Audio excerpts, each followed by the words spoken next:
আসসালামু আলাইকুম। এইমাত্র পাওয়া বাংলাদেশের দানবীয় ঘূর্ণিঝড় এবং বজ্রসহ বৃষ্টিপাতের আপডেটে আপনাদের স্বাগতম। আগামী ১৬ই জুন মঙ্গলবার বাংলাদেশের যে সকল জেলাগুলোতে সারাদিনের আবহাওয়া পূর্বাভাসে বৃষ্টি এবং বজ্রসহ বৃষ্টিপাতের সম্ভাবনা রয়েছে সেই সকল জেলাগুলোর আপডেট নিউজ নিয়ে আজকের আমাদের এই ভিডিও।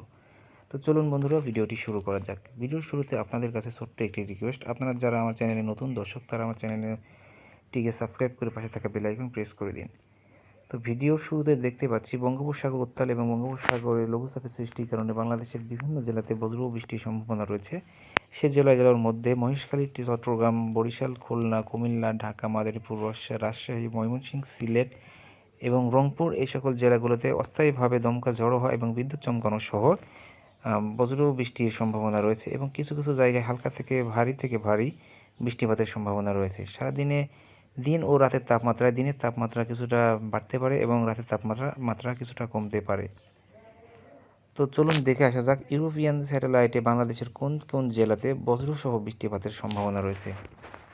আমরা ইউরোপিয়ান স্যাটেলাইট রাডারে দেখতে পাচ্ছি সিলেট, ময়মনসিংহ এবং রংপুর এই জেলাতে বজ্রসহ বৃষ্টিপাতের সম্ভাবনা রয়েছে। এছাড়া দিন ও রাতের তাপমাত্রা অপরিবর্তিত থাকতে পারে। তো এই ছিল আজকে আমাদের কাছে 16 তারিখের আপডেট নিউজ। আমাদের আপডেট নিউজ নেওয়ার জন্য আপনাদের ধন্যবাদ।